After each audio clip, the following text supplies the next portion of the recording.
제2부 장강의 영웅들 제10권 5월 춘추 제38장 구천의 와신상담. 회계산에서 오왕 부차에게 무릎 꿇고 항복한 월왕 구천은 도읍인 제기로 돌아왔다. 시간은 조금도 변한 것이 없었다. 그러나 하늘은 어둡고 백성들은 활기를 잃었다. 구천은 왕궁 앞에 이르자마자 하늘을 우러러 통곡했다. 나는 선왕의 유지를 받들어 월나라의 번영을 도모하고자 했건만 오히려 부초산에서 패하고 회계산에서 치욕을 당했도다. 이 어찌 통탄할 비극이 아닌가. 구천의 주변으로 한 사람 두 사람 모여들기 시작했다. 나중에는 모든 신료가 함께 앉아 눈물을 쏟아댔다. 그들은 서로 부둥켜 안았다. 망국의 왕과 망국민의 비통함이었다. 아, 이 몸은 천리 먼 곳으로 볼모가 되어 떠나게 되었도다. 이제 떠나면 과연 언제 돌아올 것인가. 구천의 애절한 하소연은 좀처럼 그치질 않았다. 어느 순간 한 신하가 자리를 털고 일어나 구천 앞에 가서 섰다. 대부문종이었다. 그는 눈물을 훔치고 비장한 어조로 가냈다. 왕이시여, 신의 말을 들어보십시오. 옛날 은나라 시조 탕왕은 하대에 수금되었고 주나라 문왕은 유리에 사로잡힌 바 있으나 그들은 후에 다시 일어나 천자가 되었습니다. 또 제환공은 거나라로 달아났고 진문공은 백적으로 망명했습니다만 그 후에 다시 일어나 천하 패권을 잡았습니다. 이처럼 역대의 위대한 왕과 패자는 한결같이 괴롭고 어려운 역경을 겪었습니다. 오늘날 왕께서 부초산에서 패배를 당하고 회계산에서 굴욕적인 맹세를 하셨다고는 하지만 이는 모두가 하늘의 뜻입니다. 남은 것은 지나간 간난을 딛고 우뚝 서시어 대업을 이루는 일뿐입니다. 바라건대 자리를 훌훌 털고 일어나 스스로 굳은 뜻을 세우십시오. 문종의 이 같은 말에 구천은 문득 생각을 바꾸었다. 흔연히 자리를 털고 일어나며 외쳤다. 그대 말이 옳수. 목숨이 붙어있는 한나는 결코 이 나라 사직을 포기하지 않겠소. 그날부터 구천은 나라 일을 정리하여 오나라로 출발할 준비를 갖추기 시작했다. 먼저 그는 부고에 있는 보물을 내어 수레에 실었다. 또 여자 330명을 뽑아 그중 300명을 오왕 부차에게 보내고 나머지 30명은 태제 백비에게 보냈다. 그러는 사이 한 달이 후딱 지나갔다. 이제 며칠 후면 5월이다. 구천이 인질이 되어 오나라로 떠나야 할 날이 눈앞으로 다가온 것이다. 때맞추어 회계산에 주둔하고 있던 오나라 장수 왕손웅으로부터 독촉장이 날아왔다. 빨리 출발하시오. 그렇지 않으면 내가 데리러 가겠소. 이제는 어쩔 수 없이 떠나야 했다. 월왕 구천은 종묘로 들어가 하직 인사를 올렸다. 선왕들의 무덤을 찾아 일일이 참배했다. 이윽고 구천과 그 부인이 오나라를 향해 떠나는 날이 되었다. 구천은 눈물을 보이지 않으려고 애썼다. 왕궁을 나와 절강 나루터로 향했다. 범녀와 문종 등 모든 신료들이 인질이 되어 떠나는 왕을 전송하기 위해 그 뒤를 따랐다. 절강 나루에 당도했다. 구천이 배에 올라타려고 할 때였다. 대부 문종이 술잔에 술을 채워 높이 쳐들며 하늘에 떠있는 태양을 향해 기도를 올렸다. 하늘이시여, 우리 왕을 도우소서. 처음에는 괴로울지라도 후일엔 반드시 영광이 있게 하소서. 불행한 자로 하여금 덕을 기르게 하시고 근심 걱정을 복으로 변하게 하소서. 위세를 자랑하는 자를 망하게 하시고 하늘의 뜻에 복종하는 자를 번영케 하소서.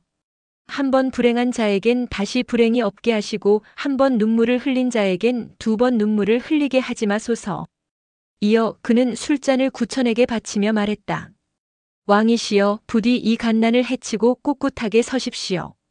오늘의 이 예간장 끊어지는 고통을 결코 잊지 마십시오. 그런 뜻에서 이 술잔을 바칩니다. 월왕 구천은 문종이 바치는 고별 술잔을 받아들었다. 하늘을 우러러 바라보다가 단숨에 술을 들이켰다. 눈물을 보이지 않으려는 기색이 역력했다. 모두들 눈이 붉어지며 고개를 외면했다. 대부 문종이 물러나오자 이번에는 범녀가 앞으로 나섰다. 왕이시여, 불행이 없으면 그 뜻을 넓힐 수가 없고 근심이 없으면 앞날을 멀리 내다볼 수 없습니다. 자고로 모든 성현이 이런 고생과 고난을 겪었습니다. 왕께서는 부디 이를 피하려 하지 마십시오. 구천이 결연한 표정으로 대답했다. 지아들이여, 나는 오늘의 일을 결코 피하지 않겠소. 다만 걱정되는 것은 내가 떠나고 없는 이 나라 사직이오. 옛날 요임금은 순과 우에게 나라일을 맡겼는데 가뭄이 일어도 큰 피해가 없었고 황하가 범람해도 풍년이 일었다 하오. 나는 이제 고국을 떠나며 이 나라 사직을 그대들에게 맡기는 바요.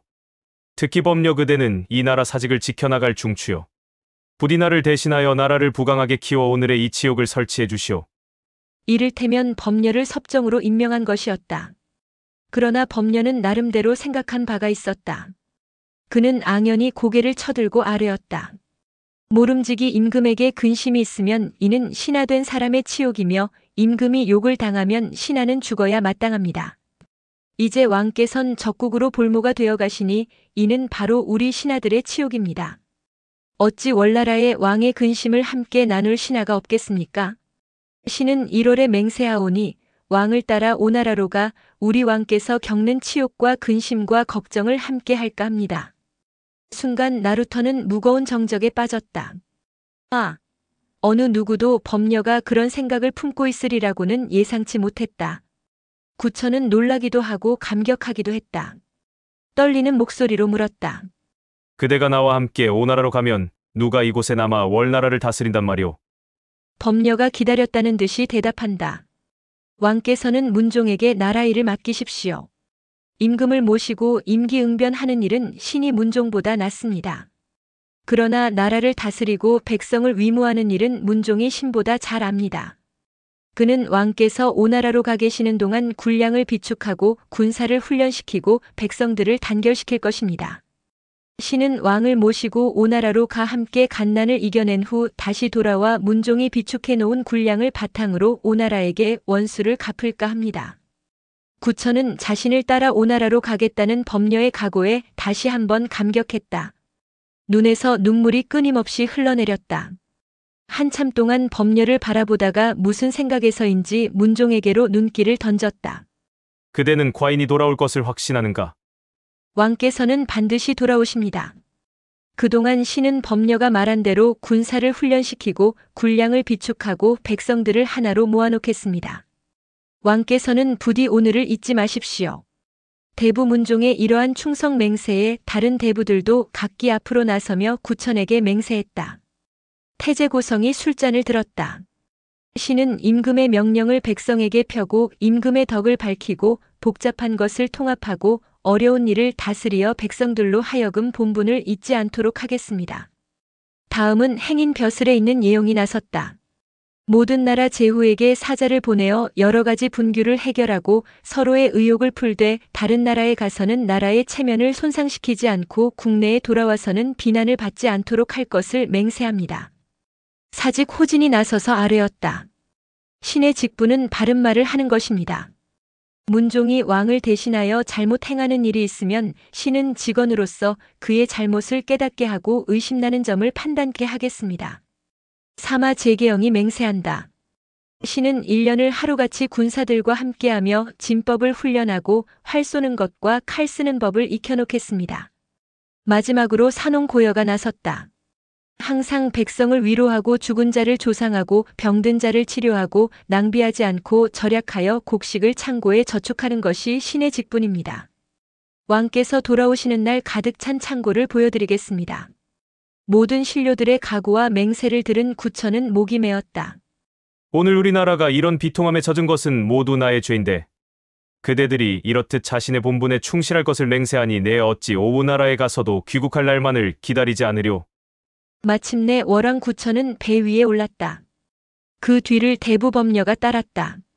월왕 구천이 배 위에 오르자 돛이 오르고 배가 움직였다.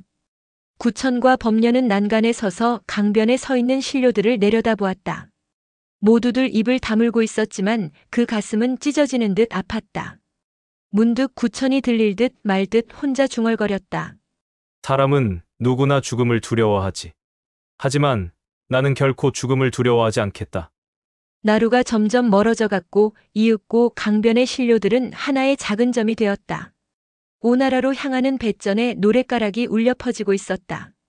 나는 새를 보라, 한 마리 수리로다. 빈 하늘을 가르는 것은 힘찬 날개짓.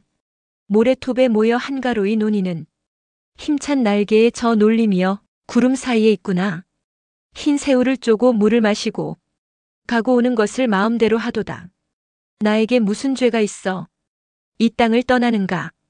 까닭을 모르겠다. 하늘도 무심하구나. 바람아 불어라. 나느냐 북쪽으로 간다. 언제 다시 돌아올 것인가? 기약할 수 없도다. 괴롭고 괴로운 이 마음. 칼로 베는 듯 하는데 언제 이 눈물 그칠 것인가? 월왕 구천의 아내인 월부인이 부르는 노래였다. 구천은 이 노래를 듣자 가슴이 찢어지는 듯 했다. 조용히 부인 곁으로 다가가 위로를 했다. 그대는 너무 슬퍼 마오. 나에게는 날개가 있소. 조만간 높이 날아오를 날이 도래할 것이오. 그때까지만 참으시오. 월왕 구천이 탄 배는 오나라 경계로 들어섰다. 범녀가 먼저 오성으로 들어가 태제백비를 방문했다. 그는 구천이 당도했음을 알리고 황금과 여자를 바쳤다. 백비는 마치 자신이 오왕이 되기라도 한 듯 거만하게 물었다. 대부 문종이 오지 않고 어찌하여 그대가 왔는가? 문종은 나라 일을 정리하느라 제가 대신 왔습니다. 그대 왕은 어디 있는가? 오강나루에서 태제의 분부를 기다리고 계십니다. 백비는 범녀를 따라 오강나루터로 나갔다. 월왕 구천은 백비를 보자마자 고개를 숙여 인사했다. 이렇게 목숨이나마 유지할 수 있게 된 것은 다 태제 덕분입니다. 백비는 구천의 공손한 태도에 마음이 흡족했다. 기회를 보아 고국에 돌아갈 수 있게 힘써주겠소. 구천은 압송되는 형식으로 함거를 타고 오성으로 들어갔다. 오나라 중신들이 지켜보는 가운데 월왕 구천은 상반신을 발가벗고 무릎걸음으로 기어가 궁뜰 아래 꿇어 엎드렸다. 월부인도 남편이 하는 대로 따라했다. 범녀는 따로이 시종에게 월나라에서 가져온 보물과 여자의 명단을 바쳤다. 오왕 부차는 무표정한 얼굴로 물품 목록을 훑어본 후 입을 열었다. 내가 부왕의 원수를 갚기로 한다면 어찌 그대를 살려둘 수 있으리오만 그대의 정성을 보아 특별히 목숨을 보존시켜주는 것이니 그대는 오나라에 대해 충성을 다하도록 하라. 그 자리에 오자서도 있었다. 그는 그때까지도 구천의 항복을 용납하지 않았다. 한 걸음 앞으로 나서며 기둥이 흔들릴 정도로 쩌렁쩌렁한 음성으로 간했다. 하늘을 나는 새에게도 활을 당겨 쏘건을 하물며 뜰 앞에 앉아있는 적을 어찌 그냥 버려두십니까? 구천은 원래 속이 음험한 자입니다. 지금은 형세가 궁하여 가마솥에 고기처럼 가만히 앉아있지만 목숨을 부지하고 한 번 뜻을 얻기만 하면 마치 바다로 돌아간 고래처럼 큰 파도를 일으킬 것입니다. 왕께서는 구천의 간교함에 속지 마시고 지금 곧 목을 참으십시오. 그래야 후환이 없습니다. 그 말에 구천과 범녀의 안색이 해숙해졌다. 오왕 부차가 타이르듯 오자서를 향해 말했다. 내 듣기로 항복한 자를 죽이면 그 재앙이 3대에까지 미친다하오. 내가 구천을 살려두는 것은 월나라를 사랑해서가 아니오. 우리에게 불행이 없도록 하기 위함이니 경은 아무 염려 마오. 태제백비가 오왕 부차를 돕기 위해 한마디 했다. 오자서는 눈앞의 일에는 밝을지 몰라도 나라를 편하게 하는 법은 모르는 모양입니다. 왕께서는 오자서의 말에 괴념치 마십시오. 오자서는 턱을 부들부들 떨었다. 하지만 어쩌냐? 부차의 마음이 이미 구천을 살려주기로 마음을 정한 것을. 부차는 월왕 구천에 대한 조치를 내렸다. 그런데 그 조치라는 것이 구천에게는 여간 치욕스러운 것이 아니었다. 선왕 함녀의 능침이 호구산에 있다. 구천 부부는 오늘부터 머리를 깎고 그 능침 옆에 있는 석실에 기거하면서 아침 저녁으로는 능침을 돌보고 낮에는 말을 기르도록 하라. 함녀 왕의 능직이 겸 목부로 삼은 것이었다. 그날부터 구천 부부와 범녀는 함녀의 무덤으로 가 석실에서 생활하기 시작했다. 낮에는 때 묻은 옷을 입고 냄새나는 말똥을 치웠다. 아침 저녁으로는 무덤의 풀을 깎았다. 때때로 부차는 구천을 불러 자신의 수레를 끄는 말고삐를 잡게 하여 거리로 행차하기도 했다. 그 모습을 본 백성들은 손가락질하며 조롱했다. 저 말고삐를 잡은 자가 월왕 구천이다. 그러나 구천은 고개를 숙인 채 말없이 걷기만 했다. 한편 오자서는 범녀가 유능한 인재라는 것을 알았다. 그래서 그는 오왕 부차를 찾아가 그를 오나라 신하로 삼을 것을 청했다. 부차도 범녀가 마음에 들었는지 고개를 끄덕인 후 범녀만 따로이 궁안으로 불러들였다. 무릎을 꿇은 범녀에게 부드러운 어조로 물었다. 어진 여인은 망한 집으로 시집가지 않고 현명한 사람은 망한 나라에서 벼슬하지 않는다 하였다. 덕 없는 구천은 나라를 망치고 자기 신세까지 망쳐 노예가 되어 만인의 웃음거리가 되었도다. 그대는 종복도 없이 말똥 치우기가 비참하지도 않느냐? 만일 그대가 구천을 버리고 나를 섬긴다면 나는 그대의 지난날 죄를 용서하고 그대를 높은 벼슬에 봉하리라. 나와 더불어 부귀영화를 누릴 생각은 없는가? 그러나 범녀는 머리를 조아리며 정중히 사양했다. 망국의 신하는 정치를 말하지 않으며 패장은 용맹을 말하지 않는 법입니다.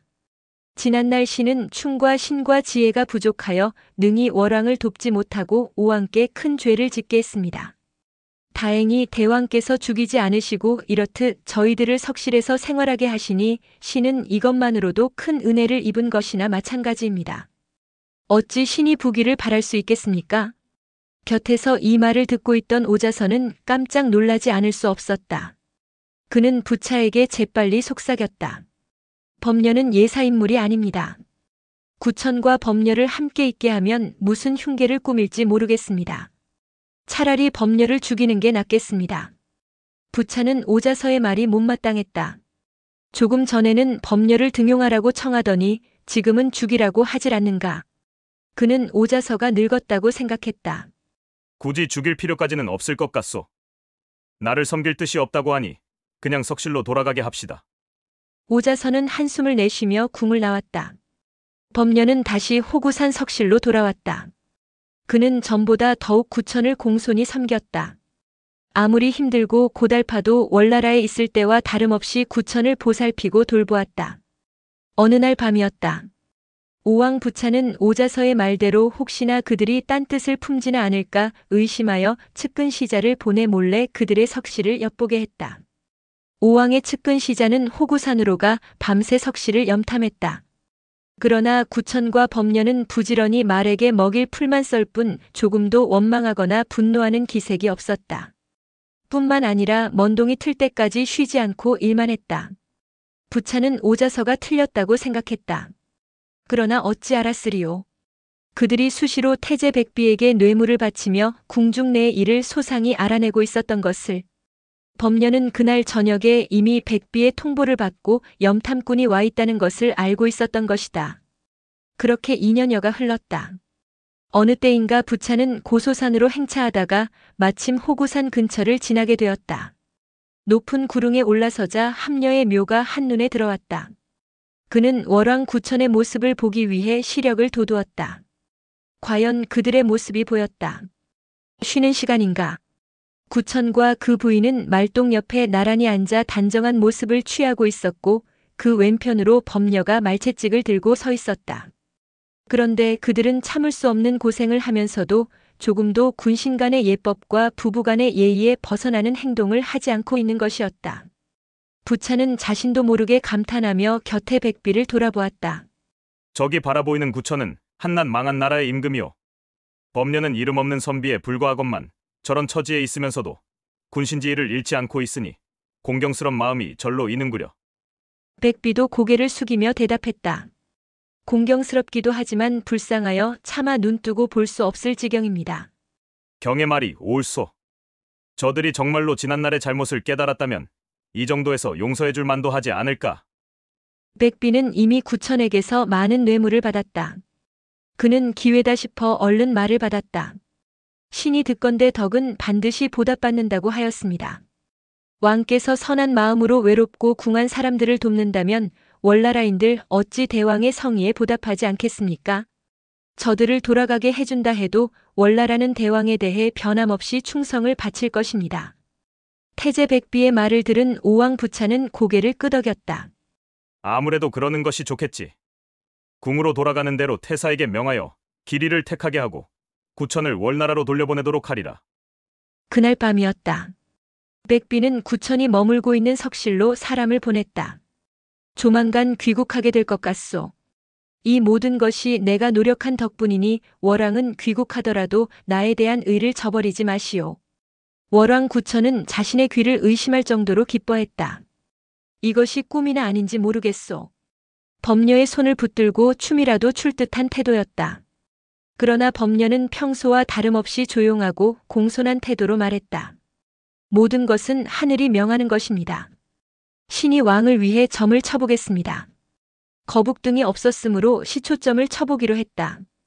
이내 사가 나왔다. 사방이 막혀 벗어날 길이 없으니 만물이 쇠하고 상하도다. 좋은 일은 도리어 재앙이 될 것이니 비록 소식이 있어도 기뻐하지 마라. 굳이 법녀가 해석해주지 않아도 불길 중에 불길이었다. 구천은 이해가 되지 않았다. 더 이상 나의 처지가 나빠질 것이 없는데 재앙이라니. 뭔가 잘못된 점이 아니오. 법녀가 어두운 표정으로 중얼거렸다. 오나라 조정에는 백비만 있는 것이 아닙니다. 그것이 무슨 뜻이오? 아마도 오자서가 우리를 그냥 내버려 두지 않을지 모르겠습니다. 법녀의 말에 구천은 방금 전의 기쁨과 기대감을 까맣게 잊었다. 그의 얼굴은 어느새 절망과 수심으로 가득 찼다. 법녀의 예상은 적중했다. 그 시각 오자서는 부차가 구천을 귀국시킬 작정이라는 소문을 듣고 불이 나게 궁으로 들어가 또 한바탕 피를 토하듯 외쳐대고 있었다. 옛날 하나라 거랑은 은나라 탕왕을 잡아만 두고 죽이지 않았기 때문에 결국 나라를 잃었습니다. 또한 은나라 주왕은 주문왕을 가두어만 두고 죽이지 않았기 때문에 끝내 나라를 내주었습니다. 왕께서는 지금 구천을 잡아만 두고 죽이지 않으니 우리 오나라가 하나라나 은나라와 다르다고 생각하시는 겁니까? 제 눈에는 보입니다. 왕께서 만일 구천을 이대로 가두어 두거나 석방한다면 우리 오나라는 장차 하나라나 은나라 꼴이 되고 말 것입니다. 오자서의 단언에 오왕 부차는 자신도 모르게 모골이 송연해졌다. 자신이 너무 감상적이었음을 깨달았다. 경의 말이 옳소. 내 어찌 구천을 탕왕이나 주문왕 같은 사람으로 만들 수 있으리오. 경의 말대로 내일 아침 부천을 불러 아예 죽여 없애겠소. 그런데 공교롭게도 그날 밤부터 오왕 부차는 심하게 아팠다. 설사가 나고 온몸에 열이 올랐다. 이 때문에 부차는 구천을 죽이는 일을 차일피일 미루게 되었다. 백비는 오왕 부차의 마음이 변한 것을 알았다. 석방은커녕 오히려 구천이 죽게 되었다는 것을 알자 재빨리 신복 부하를 석실로 보냈다. 오자서의 간교한 수작에 의해 우리 왕께서 월왕을 죽이기로 했소. 그대들은 이에 대한 방비를 신속히 강구하도록 하시오. 이 소식은 구천에게 있어서는 청천벽력과도 같은 소리였다. 그는 어찌나 낙심했는지 울음조차 터뜨리지 않았다. 멍한 표정으로 법녀의 얼굴만 쳐다보았다. 이윽고 힘없이 입을 열었다. 이제 꼼짝없이 죽게 되었고요. 그러나 법녀는 지난번과 마찬가지로 평소와 다름없는 태도를 취했다. 왕께서는 너무 겁내지 마십시오. 오왕이 지난 2년여 동안 왕을 잡아두고서도 차마 죽이지 못했습니다. 그런데 어찌 하루아침에 왕을 죽일 수 있겠습니까? 그날 밤 법녀는 석실 밖으로 나가 하늘의 별자리를 바라본 후 구천에게 말했다. 신이 천상을 보니 월나라는 3년간 주인을 잃은 후 20년 후에 천하를 제패할 수였습니다. 반면에 오나라는 20년 후에 나라가 망할 천수였습니다. 왕께서는 너무 심려치 마십시오. 그 말에 구천은 어느 정도 위로가 되었다. 내가 갖은 고초를 당하면서도 지금까지 스스로 목숨을 끊지 않은 것은 오로지 그대의 현명함을 믿었기 때문이오.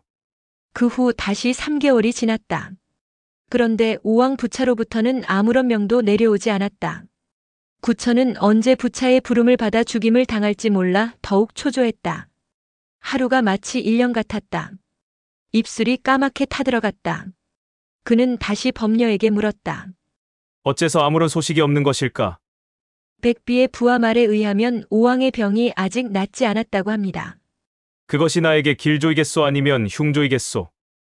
혹 오왕 부차가 죽지 않을까 하는 기대감이 서려 있는 물음이었다.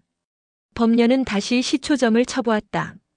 점괘를 보고 난 법녀가 눈동자를 빛내며 말했다. 오왕은 죽지 않습니다. 하지만 오히려 잘 되었습니다.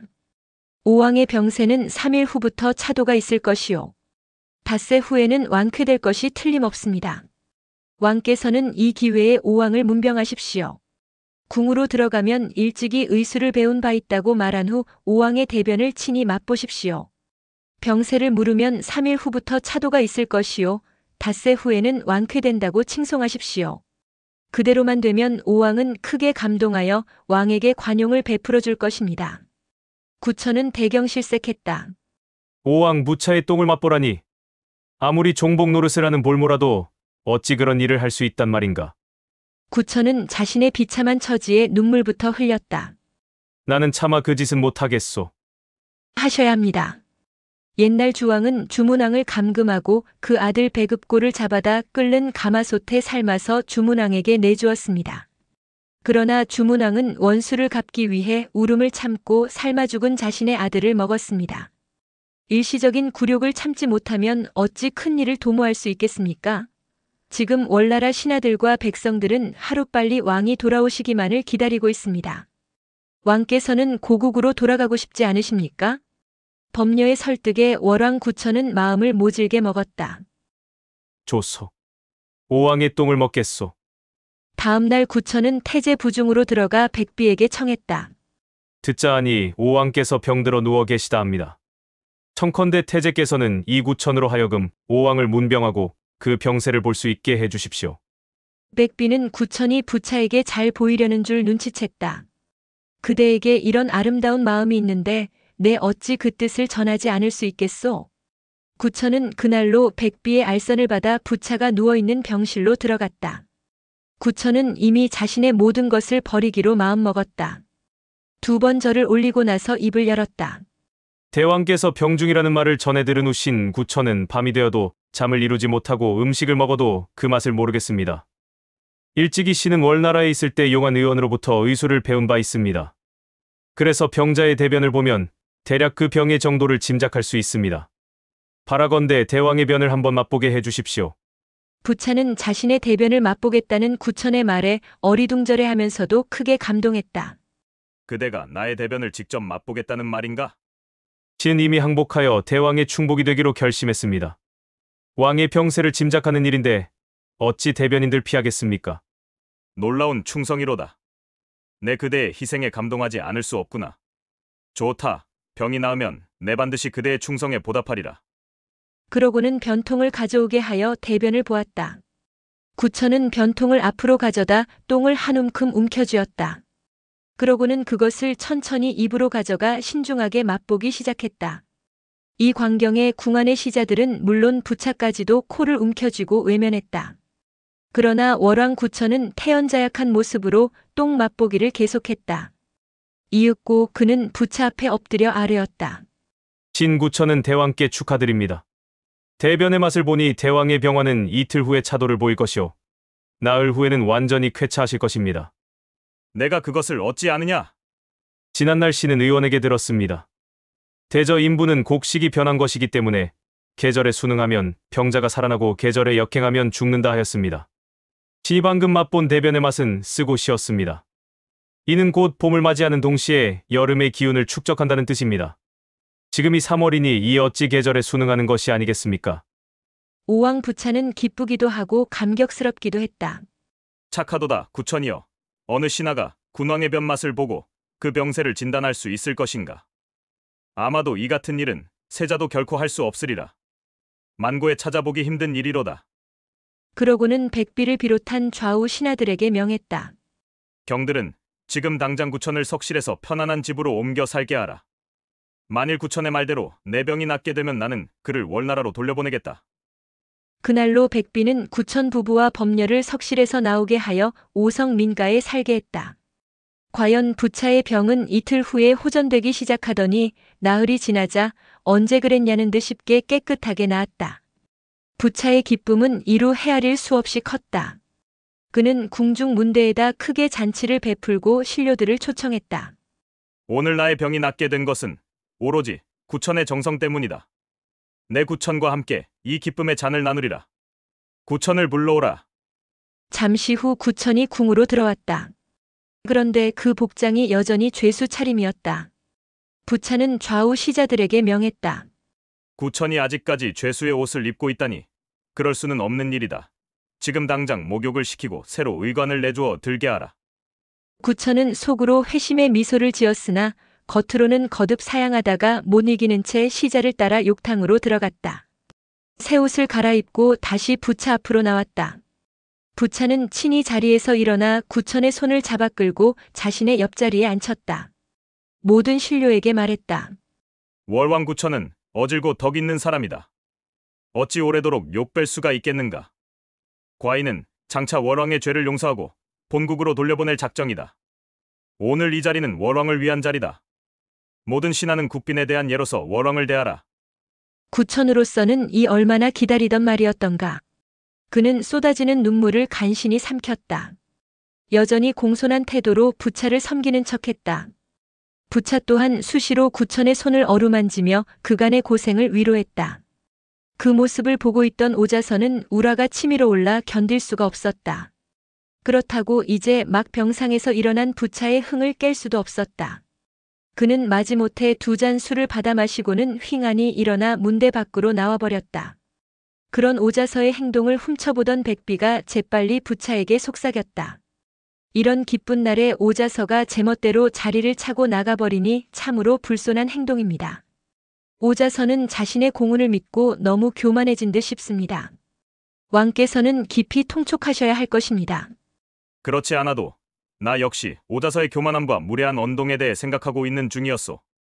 잔치는 저녁 때까지 이어졌다. 부차는 백년지기를 대하듯 구천에게 자꾸 술을 권했다. 흥겨운 분위기 속에서 모두들 얼큰이 취했다. 그러나 구천의 연극은 취중에도 계속되었다. 어느 순간 그는 자리에서 일어나더니 오왕 부차를 위해 송수시를 읊었다. 그것은 삶에 대한 처절한 몸부림이기도 했다. 황왕이 위에 계시니 그 은혜가 봄날의 햇살 같도다.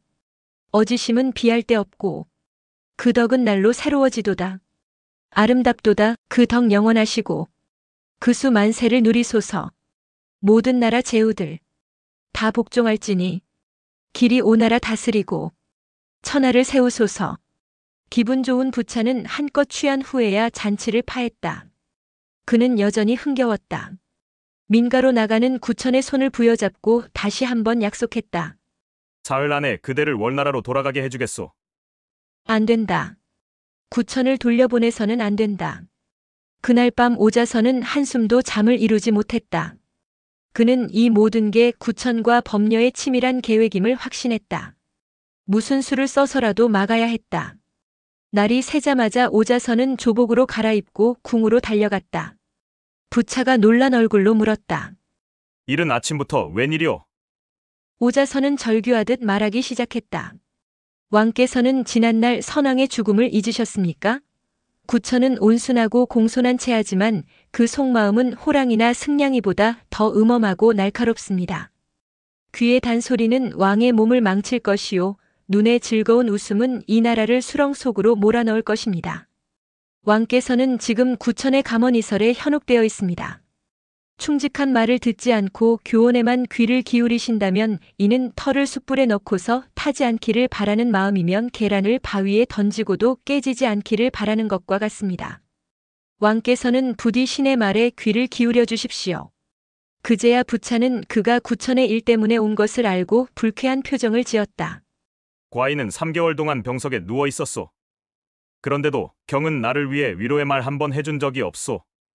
이것은 경이 불충한 신하라는 뜻이오. 또 경은 나를 위해 탕약 한 번 지어준 적이 없소.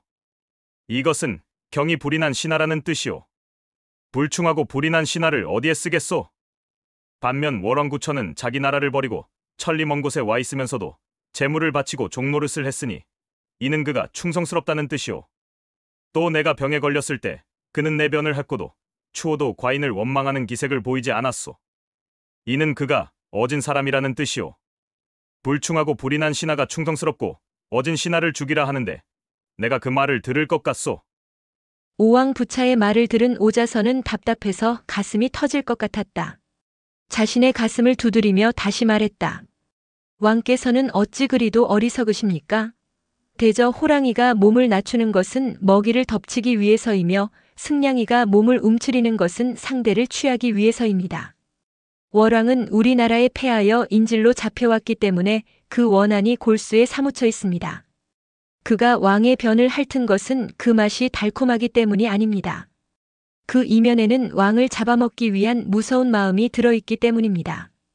왕께서 그것을 모르시고 그것을 칭찬하신다면 우리 오나라는 장차 월나라의 압제를 받고야 말 것입니다. 경은 더 이상 속 좁은 소리를 하지 마라. 나의 뜻은 이미 결정되었도다. 오자선은 더 간해보았자 소용없음을 알았다. 아, 장차 이 일을 어찌할꼬. 하늘을 우러러 탄식하며 궁에서 물러나왔다. BC 491년 오왕 부차 5년 월왕 9006년 구천은 마침내 꿈에도 그리던 고국 월나라를 향해 출발했다. 오나라로 잡혀가 부차의 종복 생활을 한 지 만 3년 만에 귀국이었다. 오나라 수도 오성에서 월나라 수도 제기 사이에는 수백 개의 강이 흐르고 있다. 수로가 아니면 서로 내왕할 수 없을 정도다. 한마디로 물의 나라였다. 그중 대표적인 강이 오송강, 전당강, 부춘강이었다. 이들 세 강은 종으로 횡으로 수백 개의 지류를 형성하면서 오와 월의 경계를 넘나드는 것이었다. 월왕 구천은 오성을 나와 육로를 따라 남쪽으로 내려가다가 오늘날 회계만으로 흘러드는 부춘강가에 섰다. 하늘은 높고 밝았으며 강은 깊고 맑았다. 이제 이 강을 건너 그 지류인 포양강을 따라 내려가면 도읍인 제기다. 구천은 강 건너 아름다운 고국 산천을 바라보았다. 감개무량했다. 그는 자신도 모르게 기쁨의 탄성을 내질렀다. 내가 지난날 이곳을 떠날 때는 다시는 월나라 땅을 밟지 못할 줄 알았다. 그런데 이렇듯 이 산천을 보게 될 줄이야. 구천 부부는 범녀의 안내를 받아 배에 올랐다. 돛이 오르고 배가 강심을 향해 미끄러져 내려갔다. 부춘강을 건너 포양강을 거슬러 올라갔다.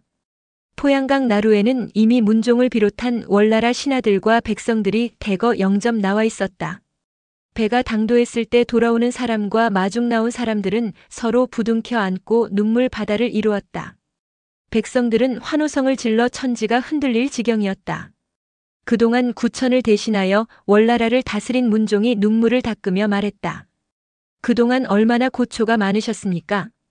왕께서는 결코 회계산의 치욕을 잊어서는 안 될 것입니다. 이제부터 모든 것이 다시 시작입니다. 구천도 문종의 손을 부여잡고 대답했다. 회계산의 치욕을 내에 어찌 꿈속의 서인들 잊으리오. 내가 오늘날 살아 돌아온 것은 하늘이 내게 원수를 갚게 하려 함이오. 그러고는 천문의 밝은 범녀를 돌아다보며 말했다. 내가 언제 입성하면 좋을지 점을 쳐보시오. 범녀는 즉석에서 시초점을 쳐보았다. 범녀가 살을 보고 나서 대답했다. 내일 입성하는 것이 가장 좋습니다. 서둘러 수레를 달리십시오. 감격의 시간이 지나자 구천은 곧 수레에 올랐다. 포양강 나루에서 도성인 제기까지는 육로로 꼬박 하룻길이기 때문이었다. 구천의 수레는 백성들의 환호성을 뚫고 쏜살같이 달리기 시작했다. 일행은 밤새도록 달렸다. 수레는 다음날 정오 무렵에 제기에 당도했다. 도성 안으로 들어선 구천은 가장 먼저 종묘로 달려가 자신의 귀환을 고하였다. 그러고는 궁으로 들어가 왕좌에 올랐다. 월나라는 방방곡곡 기쁨에 넘쳤다. 구천은 조정 신료들에게 명했다. 귀국 후 첫 일성이었다. 도읍을 옮기리라.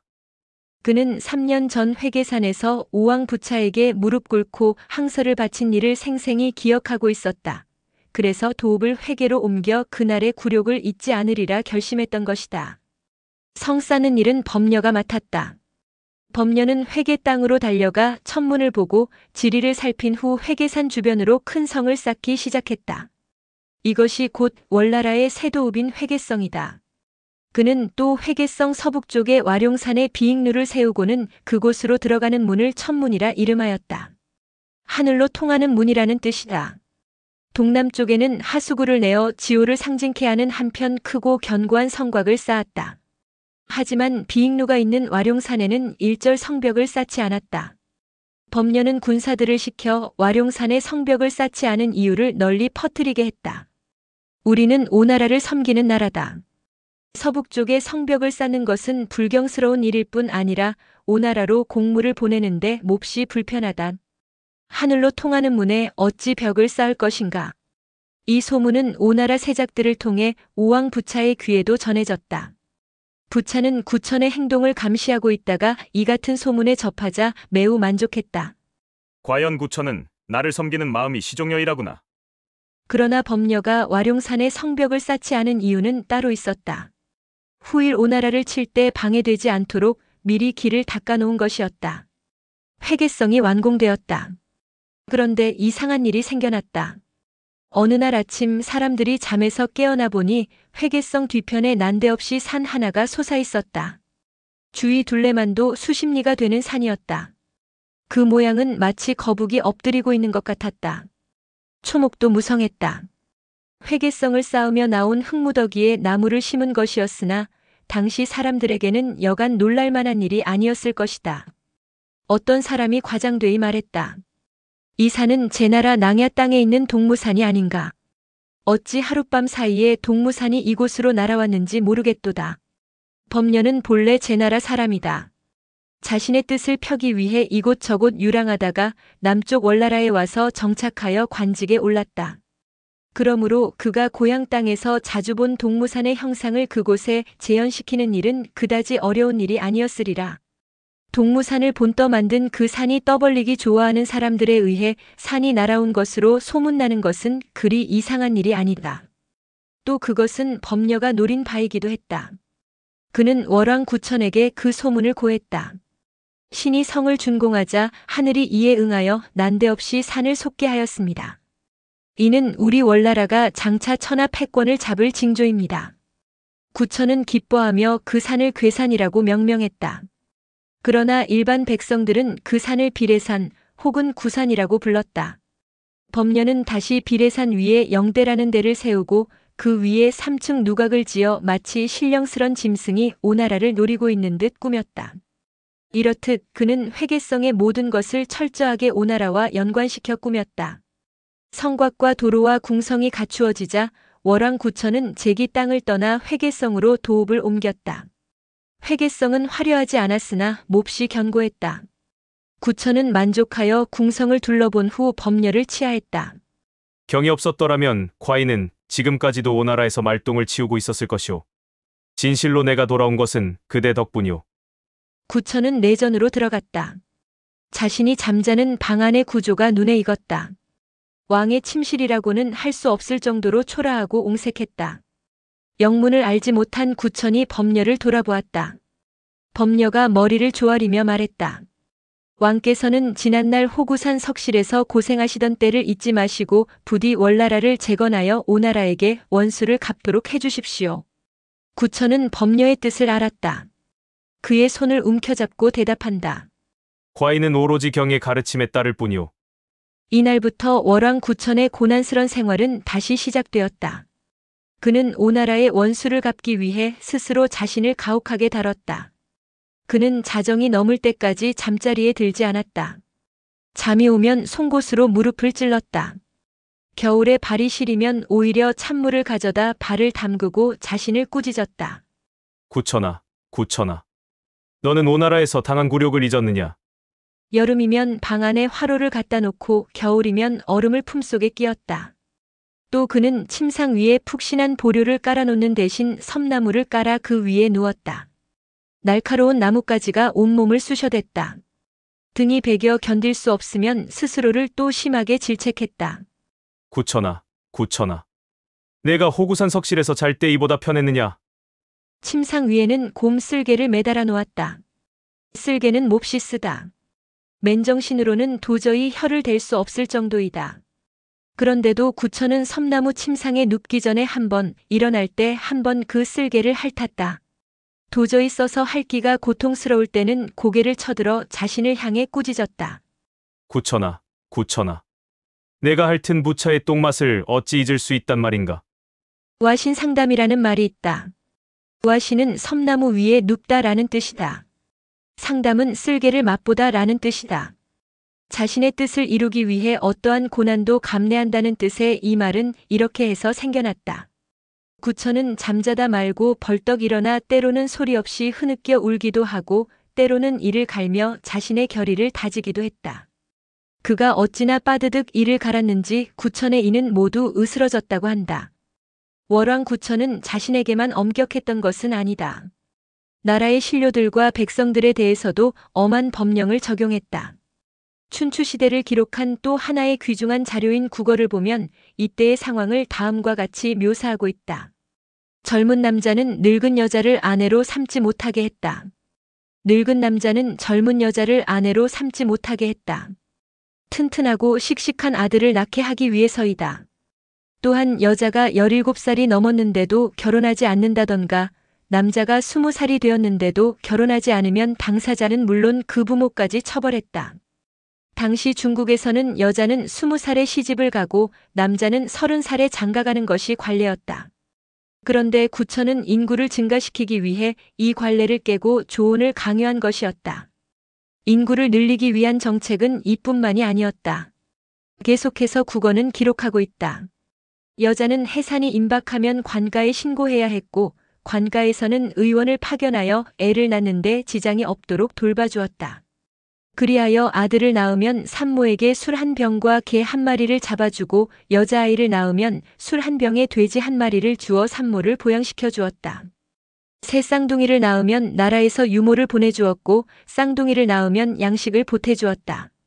적자가 죽으면 그 집은 3년 동안 부역을 면제해 주었고 서자가 죽으면 석 달 동안 부역을 면제해 주었다. 법령만 엄격하게 편 것은 아니었다. 구천은 애정과 사랑과 인의로서 백성들을 잘 보살폈다. 사람이 죽으면 친히 그 집에 행차하여 조문하고 슬퍼하기를 마치 친아들처럼 했다. 고아, 과부, 병자, 빈약자의 자식들을 관청으로 불러들여 가르치고 먹여주었다. 뛰어난 사인들에게는 깨끗한 거처를 마련해주고 훌륭한 의복을 주고 음식을 넉넉히 제공해 마음 놓고 도의를 갈고 닦을 수 있게 했다. 궁성 밖으로 나갈 때는 술의 뒤에다 음식을 실어 거리에서 만나는 젊은이들에게 나눠주며 반드시 그 이름을 물어보았다. 농사 때가 되면 친히 들에 나가 밭을 갈았다. 월부인 또한 늘 배틀에 앉아 배를 짰다. 구천 부부는 언제나 백성들과 함께했다. 자신이 몸소 심은 것이 아니면 먹지 않고 직접 짠 옷이 아니면 입지 않았다. 이렇게 7년 동안 구천은 와신 상담을 하였고 백성들에게 세금을 걷지 않았고 고기를 먹지 않았다. 이에 맞추어 문종은 나라 살림을 다스리고 법녀는 군대 양성에 온 힘을 쏟았다. 구천은 오왕 부차에 대해서도 지극히 충성하는 모습을 보였다. 물론 이는 오나라의 의심을 사지 않기 위한 술책이었다. 그는 한 달에 한 번씩 오나라로 사자를 보내어 부차에게 문안 인사를 올렸다. 그때마다 월나라에서 나는 특산품을 술에 가득히 실려보냈다. 오왕 부차는 이러한 구천의 지극한 충성에 감복하지 않을 수 없었다. 그는 지난날 빼앗은 월 땅을 도로 구천에게 돌려주었다. 이리하여 월나라는 동으로는 은, 서로는 고멸, 남으로는 구무에 이르고 북으로는 어와 땅에 이르러 사방 800리의 지역을 다스리게 되었다. 구천은 이에 대한 보답으로 대나무로 만든 배 10척과 갈포 10만 필, 꿀 100병, 호피 옷상을 부차에게 바쳤다. 착하구나, 구천이여. 부차는 너무나 기뻐 구천에게 의관을 우모로 장식해도 좋다고 허락했다. 우모로 장식한 의관은 제후만이 착용할 수 있다. 그 무렵 오나라 조정의 실권은 오자서에서 백비에게로 옮겨가 있었다. 월왕 구천의 귀국 문제로 인해 오자서는 부차와 사이가 멀어졌고 대신 백비가 총애를 한 몸에 받게 되었던 것이다. 날이 갈수록 월나라에 대해 부차의 인정이 관대해지자 오자서는 아예 병들었다고 핑계하고 궁의 모습을 드러내지 않았다. 신나는 것은 태제 백비뿐이었다. 어느 날 오왕 부차가 태제 백비를 불러 말했다. 이제 사방이 안정되고 나라가 태평하니 과인은 큰 궁궐을 짓고 편히 즐기고자 하오. 놀기 좋은 궁궐을 지을 만한 곳이 없을까? 백비가 기다렸다는 듯이 대답했다. 신이 살펴보건대 우리 오나라에는 풍광이 좋기로 고소산만한 곳이 없습니다. 고소산에는 이미 부왕인 함력께서 궁궐을 지은 바 있습니다만 규모가 너무 작아 왕께서 즐기실 만한 곳이 못 됩니다. 이번 기회에 예전의 고소산 궁궐을 헐어버리시고 그 터에 새로이 커다란 고소대를 지으시는 것이 어떻겠습니까? 좋도다. 내 고소산에다 100리를 바라볼 수 있는 높이에 6,000명을 수용할 수 있는 고소대를 지어 인간, 세상의 기쁨을 마음껏 누리리라. 얼마 후 오나라 전역에는 고소대를 짓기 위한 큰 목재를 구한다는 현상이 나붙었다. 이 소식은 월나라 신하들의 귀에도 들어갔다. 월나라에는 재상법녀 외에 또 한 명의 모신이 있었다. 다름 아닌 내정 담당관 문종이었다. 높이 나는 새는 맛있는 과일을 탐하다 죽게 마련이고 깊은 못 속에 사는 고기는 좋은 미끼를 욕심내다가 죽는 법이다. 내 어찌 이런 기회를 놓칠 것인가. 그는 오나라를 망칠 좋은 기회라 생각하고 범녀와 의논한 후 함께 월왕 구천을 찾아가 아뢰었다. 우리는 무슨 수를 써서라도 오나라에 대해 원수를 갚아야 합니다. 이번에 오왕 부차가 고소산에 커다란 궁궐을 짓는다고 하니 왕께서는 그들이 좋아할 목재를 보내시어 오왕의 목숨을 취하도록 하십시오. 구천이 물었다. 우리가 목재를 보내는 것과 부차의 목을 취하는 것이 무슨 상관이 있어? 신은 그동안 오나라에 대해 원수를 갚기 위해 7가지 방법을 강구해 두었습니다. 문종은 그 방법을 구천에게 조목조목 설명해 주었다. 첫째, 재물을 보내어 오나라 임금과 신하들을 기쁘게 해준다. 이는 그들을 방심케 하는 것이다. 둘째, 수시로 오나라에 곡식을 구워달라고 요청한다. 이것은 그들의 창고를 비게 하는 것이다. 셋째, 아름다운 미인을 보내어 오나라에 바친다. 이는 부차의 마음을 흐리게 하기 위함이다. 넷째, 훌륭한 목공과 목재를 보내어 화려한 궁궐을 짓게 한다. 이는 오나라 재물을 탕진케 하기 위함이다. 다섯째, 지혜 있는 신하를 오나라로 파견한다. 이것은 오나라에 난이 일어나게 하기 위함이다. 여섯째, 오나라의 충신들을 궁지에 몰아넣어 은퇴시키거나 자살하도록 한다. 이는 부차 주위에서 인재를 제거하기 위함이다. 일곱째, 그 사이 월나라는 재물을 저축하고 군사를 조련한다. 이는 대군을 몰아 오나라로 쳐들어가기 위함이다. 이미 우리는 첫 번째 방법을 사용하고 있습니다. 마침 부차가 고소산에다 궁궐을 지을 마음이 있다고 하니 이제 바야흐로 넷째 방법을 쓸 때입니다. 우리가 좋은 목재를 구해 오나라에 바치면 부차는 궁궐 짓는 일에 박차를 가할 것이요. 그러면 그만큼 그들의 재물은 일찍 바닥날 것입니다. 왕께서는 주저치 마시고 궁궐 짓는데 맞춤한 목재를 구해 오나라로 보내십시오. 좋도다. 그대의 말이여. 오나라의 원수를 갚기 위해서라면 내 무엇을 주저하고 아까워하리오. 구천은 곧 목공 30명을 골라 남쪽 울창한 산으로 들여보냈다. 목공들이 산속을 뒤질 때 문득 눈앞에 커다란 나무 2그루가 서 있는 것을 발견했다. 두 나무 모두 둘레가 20아름이 넘었고 높이는 50길에 달했다. 햇볕이 잘 드는 곳에 선 것은 노나무였고 그늘진 곳에 선 것은 남나무였다. 목공들조차 그렇게 큰 나무는 처음 보았다. 그들은 구천에게 가서 그 사실을 보고했다. 구천이 기쁜 표정으로 말했다. 하늘이 우리 월나라를 위해 신목을 보내주셨구나. 그러고는 친히 그 산으로 가 두 나무에게 제사를 지낸 후 목공들을 시켜 베게 했다.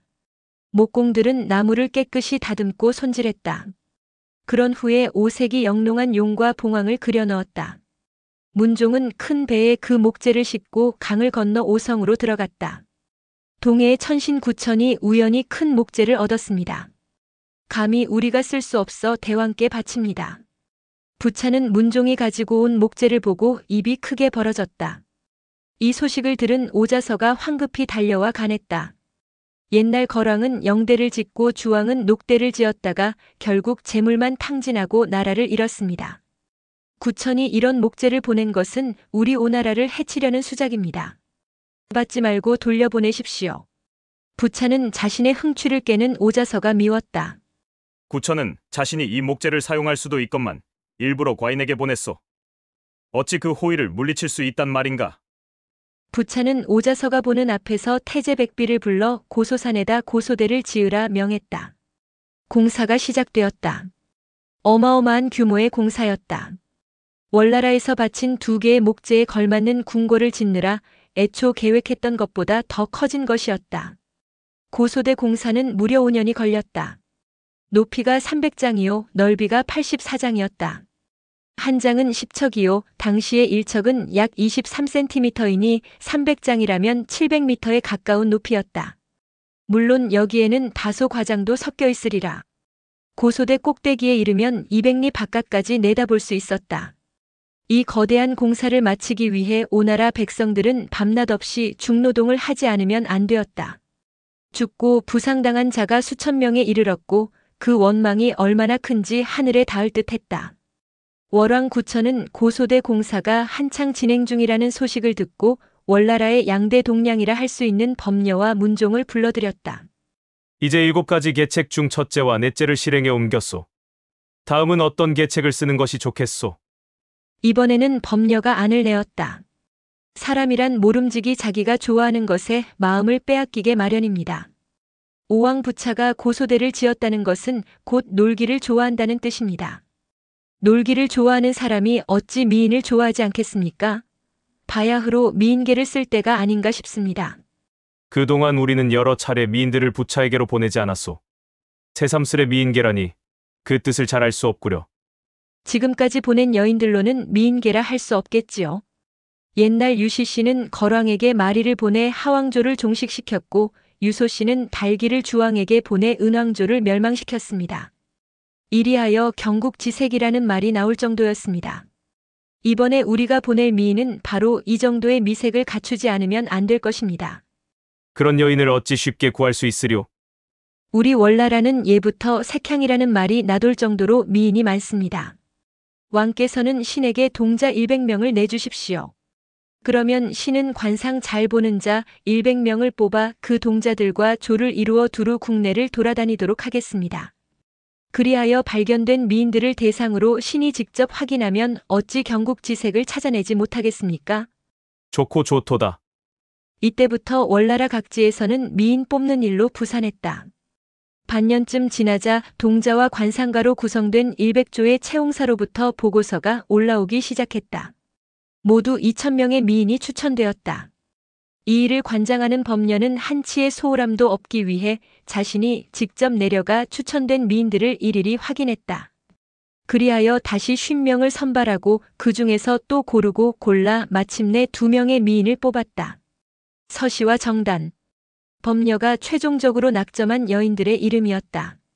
서시는 절하산 아래에 사는 어느 초부의 딸이었다.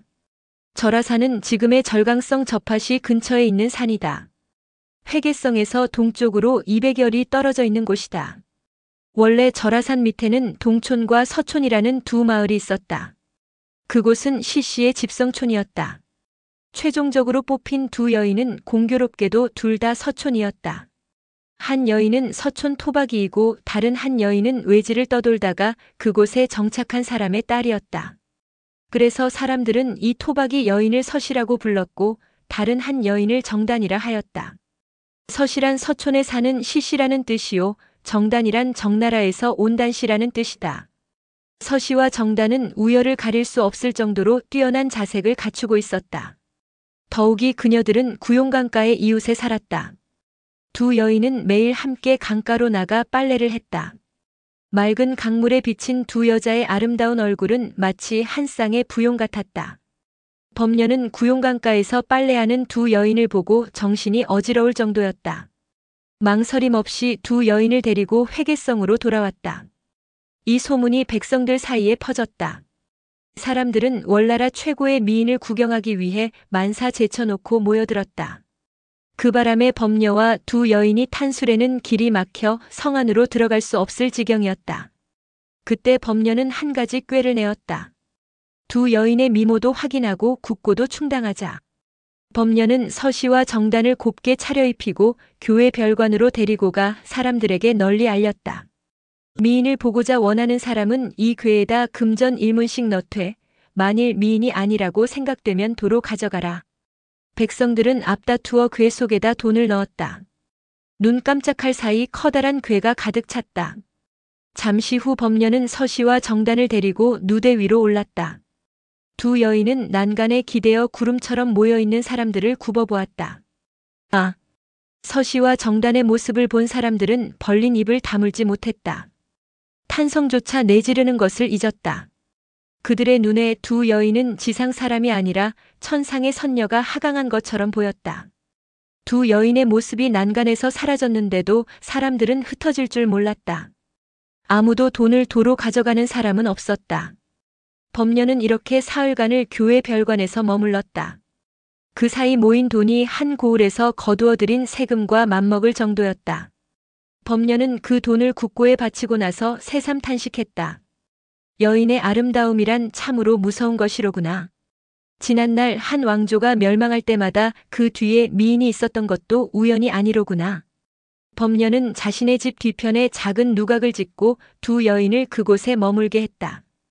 그러고는 늙은 학사들을 초빙의 노래와 춤과 화장하는 법과 걸음걸이법 등을 가르치기 시작했다. 심지어는 방중술까지 가르쳤다.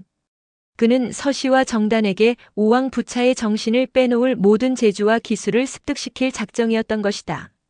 BC 489년 월왕 9008년 9000이 오나라에서 풀려난 지 3년째 되는 해의 일이었다.